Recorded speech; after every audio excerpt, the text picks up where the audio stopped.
Hello, Internet. Welcome to another episode of Fractal. I'm your host, David, and joining me as always is my very, very good friend, Paul. Hello, David. Hello, Paul. Well, welcome to the first episode of Unpopular Demand, where we bring you a retrospective on whatever thing we feel like covering that we want to, just us two, which is why it's Unpopular Demand. Sometimes it could be something really good, but, probably not. Who asked for it? Not you. Yeah, so you get what you get, and you're going to like it. This week, we are going to be looking back at the 1978 television event of the year, the Star Wars Holiday Special. And I will just turn it over here to Paul. Paul, tell us all about Star Wars.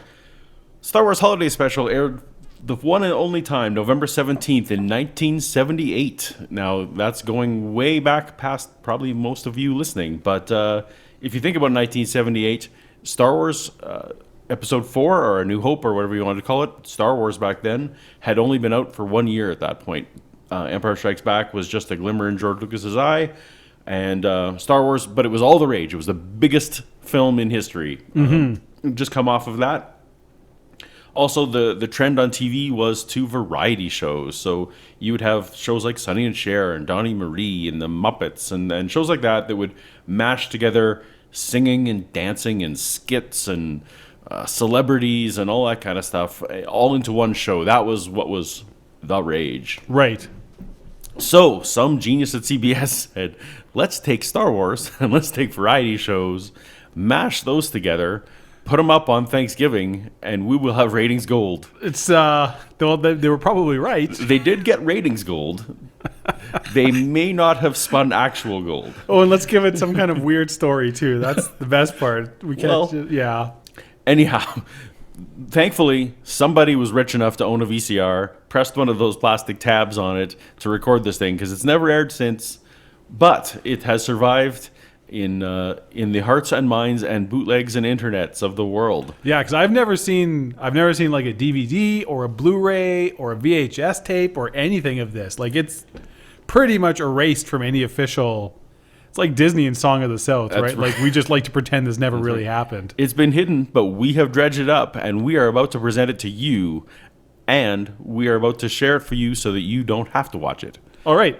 So how's this? Kick us off, Paul. What goes on here? So diving right in, opening shot, we see some Star Destroyers, which is pretty amazing for what the budget of this TV show was, until we realize, oh, this is just footage from A New Hope, which is going to be happening throughout. They're going to keep using footage. They cut it, they flip it, they even tint it a different color. But a lot of this show is actually footage from the movie. They just take shots from Star Wars and tint them a different color and throw it out, and it's like, no, this is something totally different. Right. So in this opening shot, instead of being Star Destroyers away from Tatooine, they tinted a slightly different color. Oh, this is a different planet, now we're chasing the Millennium Falcon for a different reason at a different time, So we're using footage, and then they cut into the inside of the cockpit of the Millennium Falcon, and actually, one might think, hey, they've reused footage of that as well.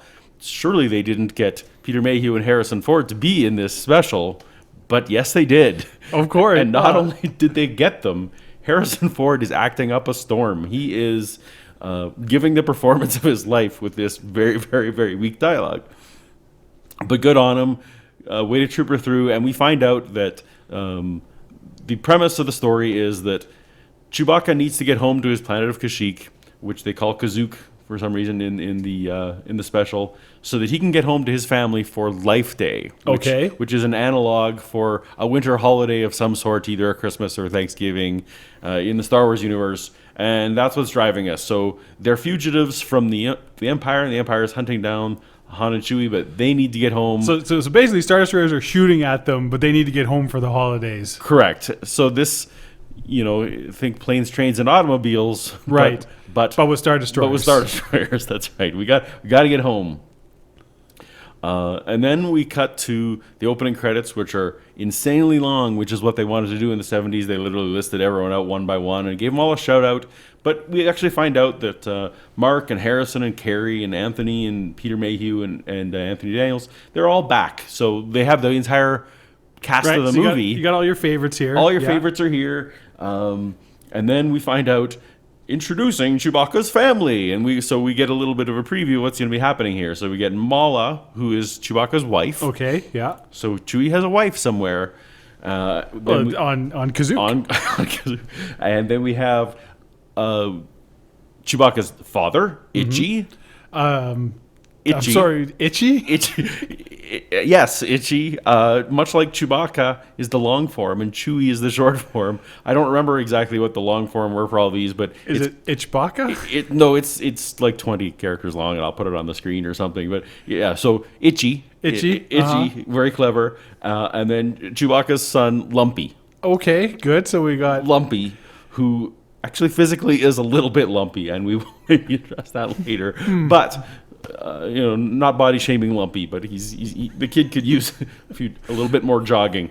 You should get some Pokemon Go. That's the get out there in this, it's fresh air. And then they go into listing off the major guest stars. So they've got Bea Arthur and Art Carney, Diahann Carroll, Jefferson Starship, and Harvey Korman. Okay, I've heard of Jefferson Starship and Harvey Korman, and I'm pretty sure Bea Arthur was Dorothy from Golden Girls, right? That is correct. Okay, this was obviously well before the Golden Girls, but so these were sitcom stars of the day. So imagine if they somehow got like Kristen Wiig and Will Ferrell and Jimmy Fallon, or so just those level, like not like the movie A-list. This is like television. Correct. These were television, but big names in TV. Big names in TV. This would have been enough to draw people in, and be worthy of Star Wars at the time.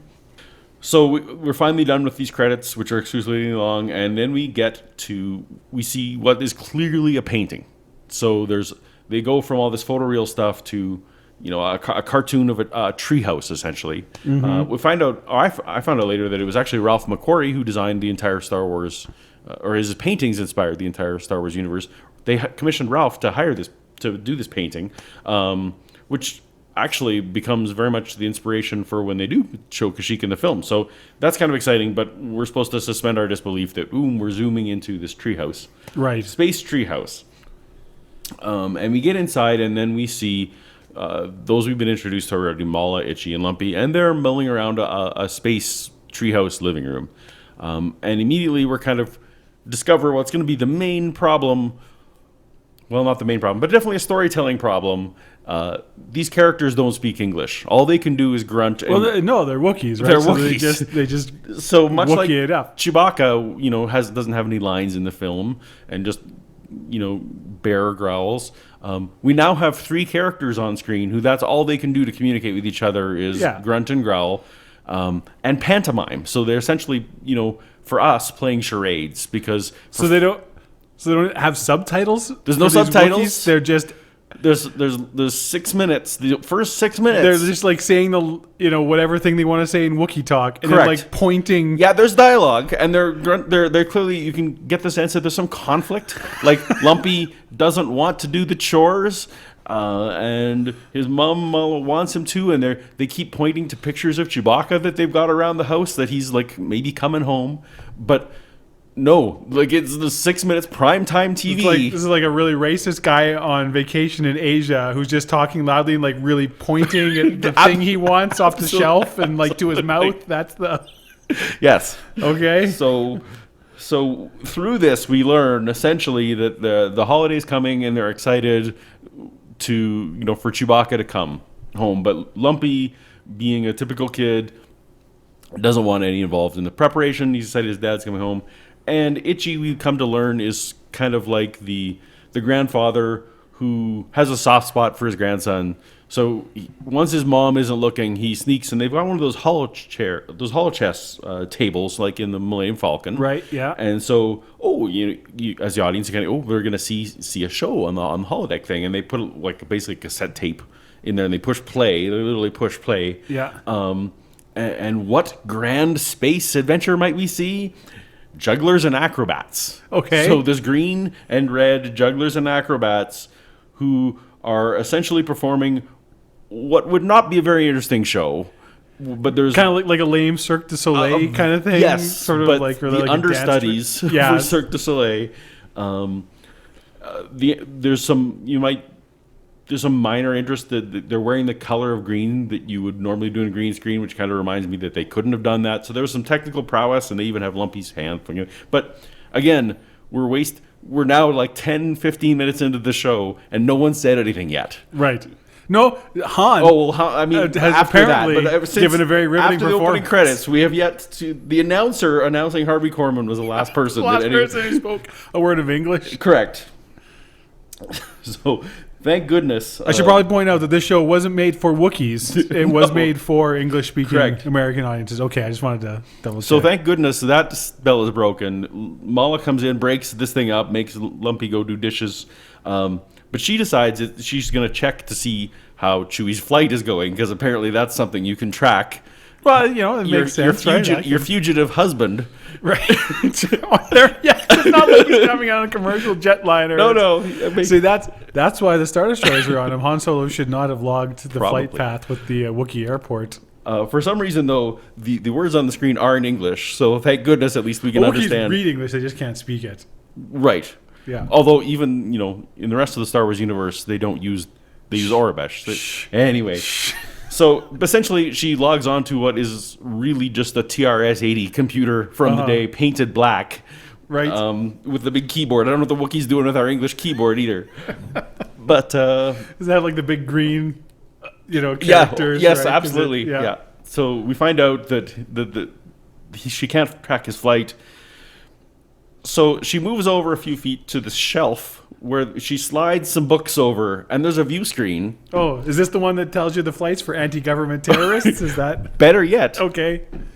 on the view screen already before she dials, we see Luke Skywalker and R2-D2. They have a spy cam. or they're just standing there waiting. This is like, No, they're fixing an X-wing. And okay, yeah. For some reason, Luke's wearing back to his old Tatooine outfits, and they're fixing up the X-wing. But what's more disturbing is they've got this direct line behind some books. Behind some books, just Anyway, and so Luke presumably running 24/7, right? Presumably. Like this is always just watching Right. Luke wherever he is. Exactly. So Luke looks up. Yeah. They look up halfway through, and they see that Mala's on there.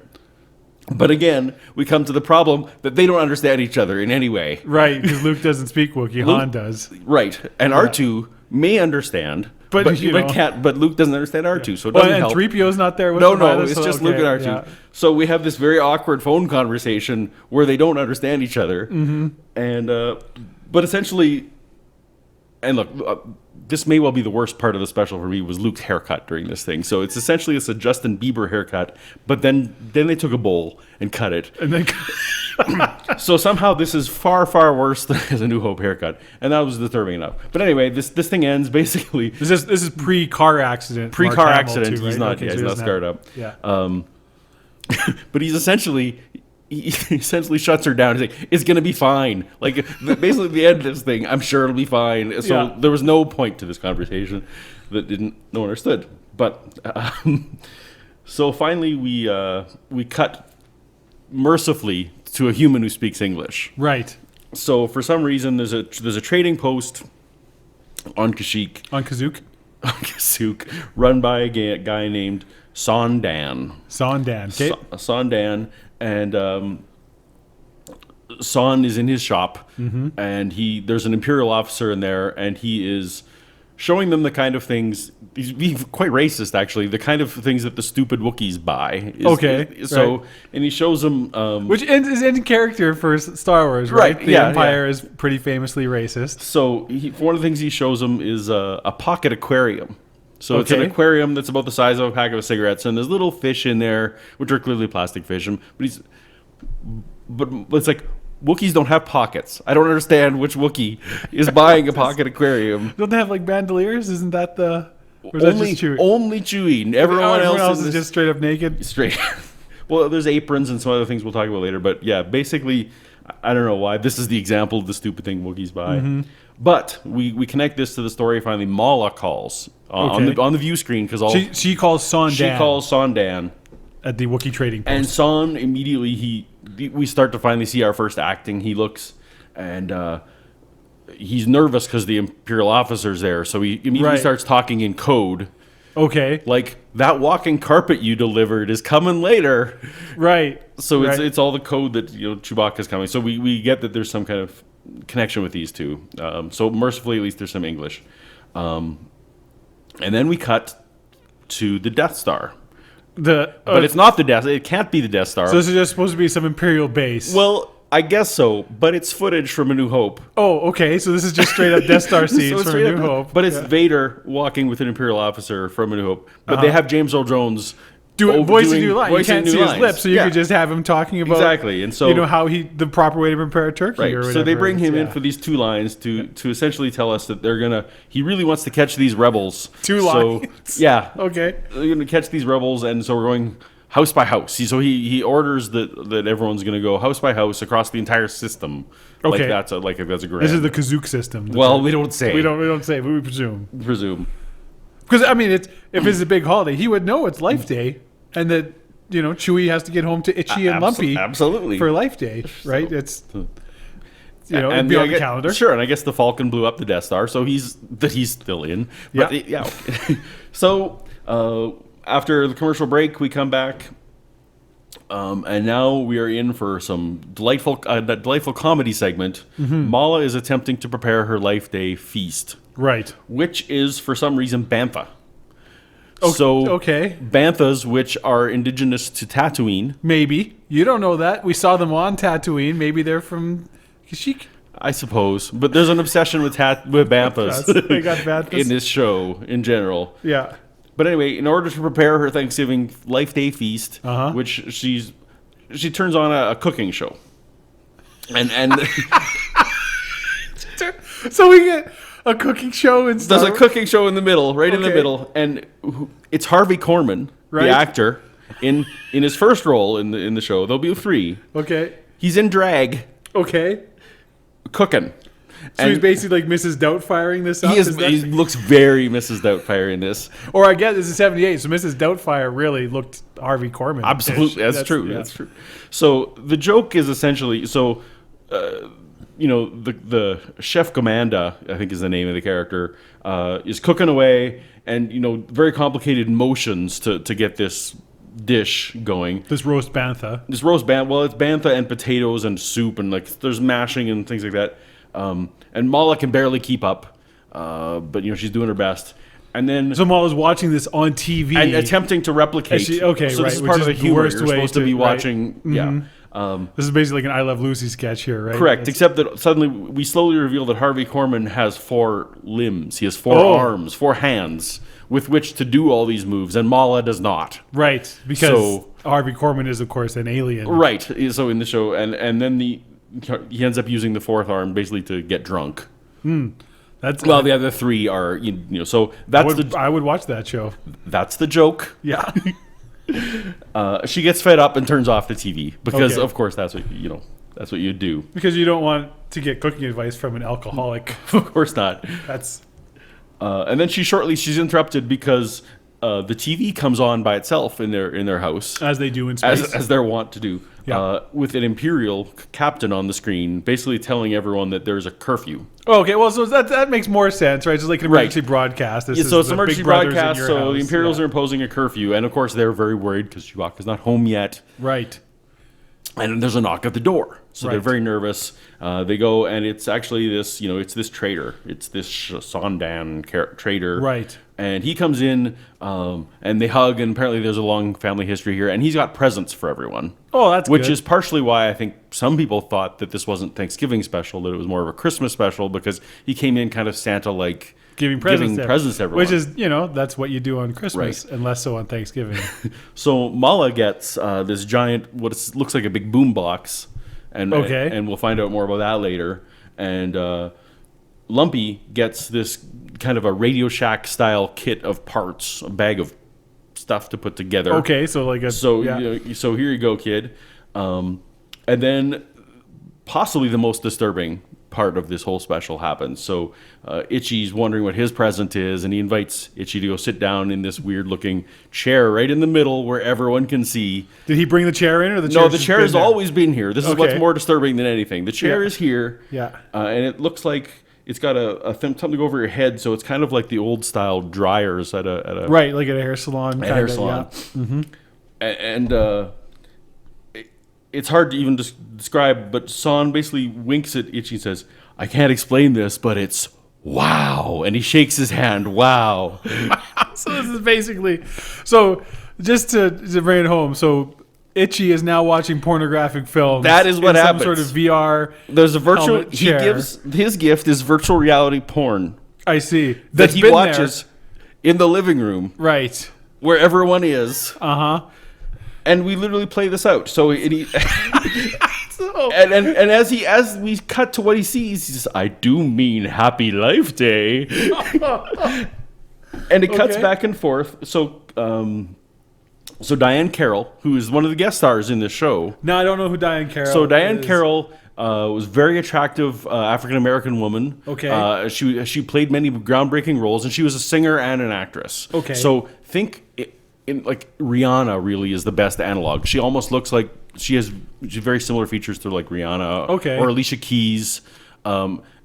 So very much in that vein. And we see. So for some reason, Itchy's into human girls. I don't know how that works either. But she's wearing next to nothing, and she's saying extremely seductive things, and then sings him a song. And they keep cutting back to him in the chair, twitching like he's having dancing. No. Okay. Like more creepy mating style twitches. All right. So yes, so we have a porn segment where literally the theme is Itchy watches porn in the middle of it. Mercifully, this is eventually ends, and Mala goes back. They don't stop it. They just whatever. We stop seeing what he's seeing. It's a different culture. There is a finishing shot, by the way, before we go to the ad. There's a little bit of a. Okay. Tell me. No. He's just a little shiver as it ends, and he. This is so he bad. has a happy ending. So bad. Anyway, so now we go back to the wall where we have the bookcase with the secret viewer, and actually before that we see where okay, now it's making sense because you got books in front of the viewer because this is the special secret viewer to the rebels. Yes, and we're hiding. Absolutely. You know what? And I realize now, Itchy and Lumpy aren't their real names, right? Correct. They'd be pseudonyms. Like, not at all, because it's like Chewie's. These are all wanted felons, right? So they'd all have to change their names. So they probably just picked whatever human-sounding word sounded cool. So this may well be a witness protection program type situation. Yeah, like it'd be like a Japanese singer being called like Cadillac Levi's, and they just pick words they think sound cool, and they don't realize. That's possible. Right? It's entirely possible. Although Itchy has been doing some scratching. There's no question. So I guess they read English too, so that doesn't make sense. So we cut over and finally this monitor is showing Leia and 3PO. They're somewhere else in the galaxy. Okay. And they are both doing accounting for some reason. They both literally have those giant calculators and they're punching numbers. But like with the paper absolutely. And they're both the rebellion's on a budget. Why you would hire a robot to punch numbers in a calculator? I don't know. But they are furiously punching numbers away until they're interrupted by this call. Yeah. And it's Carrie Fisher, which is great. Yeah. And C-3PO just punching calculators. Like, they're just trying to make you could just get him to add the numbers. I don't know. I guess it's the rebellion's year end. Is that It is. It's their fiscal year end. Okay. But the worst part is, so once again... So that's the least Star Wars thing I can think of in my mind. Anyway, sorry, carry on. So here we've got our one opportunity. So 3PO actually could speak Wookiee. Yeah. They're going to talk to him. But Leia is a complete bitch about this call. She says, I don't want to talk through you. And she raises her hand and like shushes him away. Like, no. And then she gets pissed off at Mala because Mala can't. They don't understand each other. And she has. And she finally says, "Is there any humans there?" So this is just okay. So Carrie, she comes across as the worst human being she could possibly be, and so So that traitor is there. So they have a little chat. They've never met, whatever. And they're both introduced. Like, they're both wanted fugitives. Hey, how you doing? Whatever. Yeah. But Well, Sondan isn't. no, but Son, no, he. So we find out that he actually is a rebel as well. Oh, okay. This yeah, is, so that he makes actually sense. announces it. Hi, Princess Leia. I'm a rebel too, and blah blah blah blah blah. It's like, Right. We don't know what. Anyway, but again, Carrie just gets frustrated with this call. Right. Doesn't want to talk to this dude either. And again, just like Luke, it's gonna be fine. It's Yeah. Han and Chewie. Stop bugging me. Right. And they hang up. Well, she's got a lot of accounting to do. Anyway, another call with no point other than to have a guest stars. Didn't bring in one of the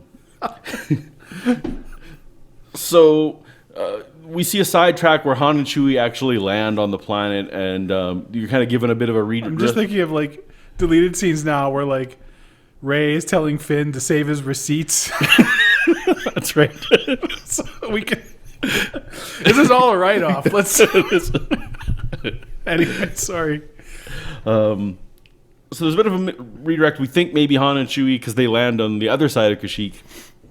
Maybe they're going to be home. There's a knock at the door, but it's stormtroopers. So Lumpy opens the door. Boom. Stormtroopers and an Imperial officer.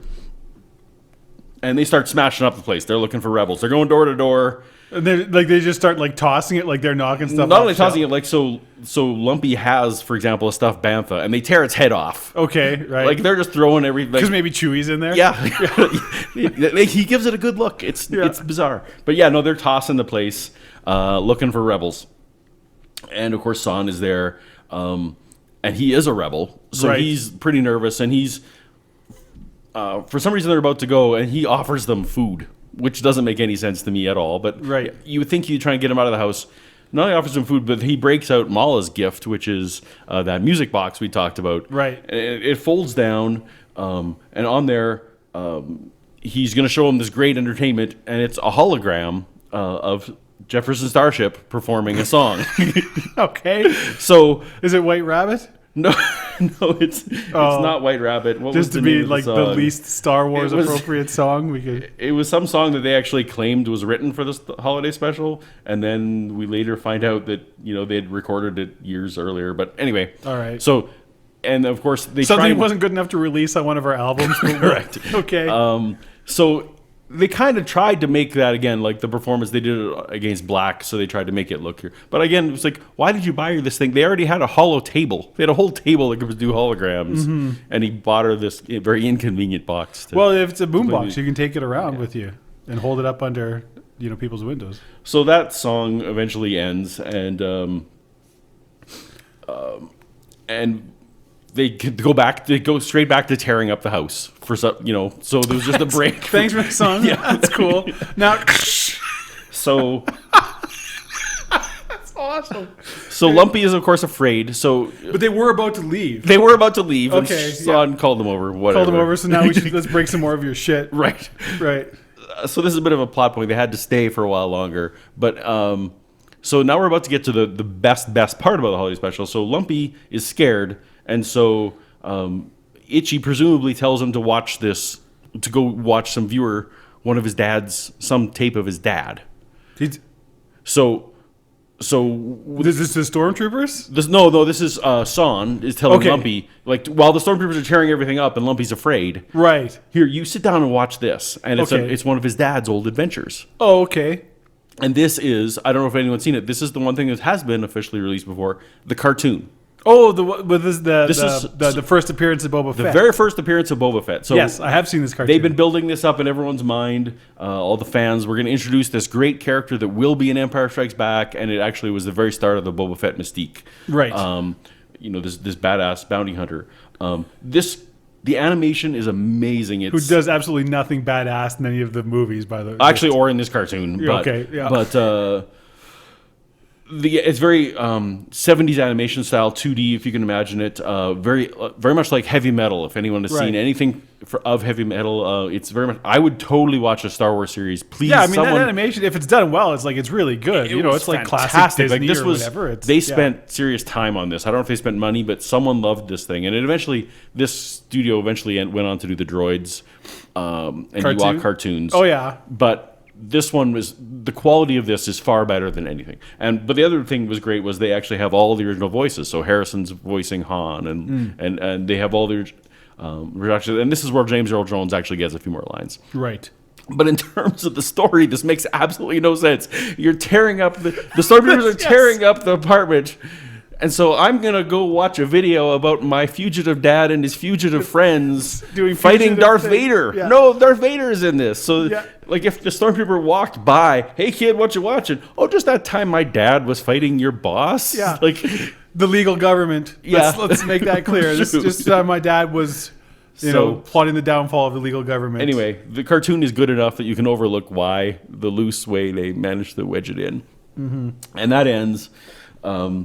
and the screen comes on again, there's the TV. The TV in the apartment, but all the Imperials are there with Chewie's family, and for some reason, the Imperial on the screen announces that Tatooine is so important that they have a mandatory video that everyone needs to stop and watch. Okay. Including the people who are tearing up the house. They all gather around to stop and watch a video about Tatooine. Okay. Which, as we know, is the center of all great things. Which Star Wars goes to great lengths to tell you is the center of culture. But, so we go to Tatooine, and of course they're going to the Mos Eisley Cantina, which we have seen before. And they incorporate all the same masks and costumes, and this is where we find Bea Arthur. So this isn't reused footage from A New Hope. Some of it is, okay, but most of it is actually they have new actors wearing the same costumes because it's. Did they film it at the same? Like it's the same set? And everything? Don't think it's not exactly the same. Okay, but close enough. Okay, especially without the scrutiny of having watched it on video yet and that kind of thing. You'd think it was the same place, and. So they try and go in for a joke. Harvey Korman comes in for his second role. He plays this character who's in love with Bea Arthur. And the joke for him is that he drinks his drinks out of the top of his head. Because he's an alien. And that's part of the joke. And now, how many arms does he have? Just the two. But he drinks out of the top of his head. And he's a man in this one, in love with Bea Arthur. But is actually an alien. But is actually an alien but has a normal mouth that he talks out of. But yes. So he hits on the waitress the bartender while he pours drinks into his head. And then it gets really, really dark because suddenly, well, not only so he finds out that the love is unrequited and it's not funny. It's classic story. Classic story. But then the screen comes on there, so we have screen within screen now because they're watching a video where the screen comes on. So now we are watching a story within a story. Correct. So buckle up. So the screen comes on, and Tatooine is now under curfew as well. Okay. And everyone has to go home. Okay. And all the patrons in the bar, they don't want to go home. Right. But so Bea Arthur has to essentially sing everyone a song. But it's a super dark song about going home, and this is maybe our last time we're going to be alive, and whatever. And she dances. She does a little dance with each of the characters, which is really nice. Right. But we have this comedian singing a song and dancing with aliens, and it ends just like. And I think it's pushing drunks out the door. There's a disconnect in my mind because I can only think of Bea Arthur from Golden Girls, which is probably not what she looked like. Oh no, she looked the same, but with darker hair. Oh, okay. She was same. She looked. She wasn't significantly younger. Matronly. Right. I guess she would be with the same face or something. But so everyone dances to Bea Arthur, and we send everyone home, and and maybe we're all gonna die. Yep. Okay. So happy Life Day, everybody. Happy Life Day. So then we go back. So how did the Stormtroopers finally leave? Soon. Okay. So we need to have Harvey Korman in one more skit. Yes. So Lumpy takes his bag of parts that he's got for his Life Day present. Yeah. He goes up to his room because apparently they're done ransacking his room. Right. And there's an instructional video that goes along with it. Right. And so Harvey Korman is once again in the instructional video. Yeah. And he plays a robot, but he announces already that he's a broken robot. He doesn't work very well. Okay. So the video keeps stopping. So essentially what they've done is they've combined all the fun of IKEA furniture with a video that is buffering.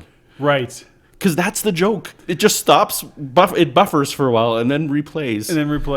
And so whatever. So we don't really know yet what he's building. Okay. But this little comedy sketch of the broken robot ends.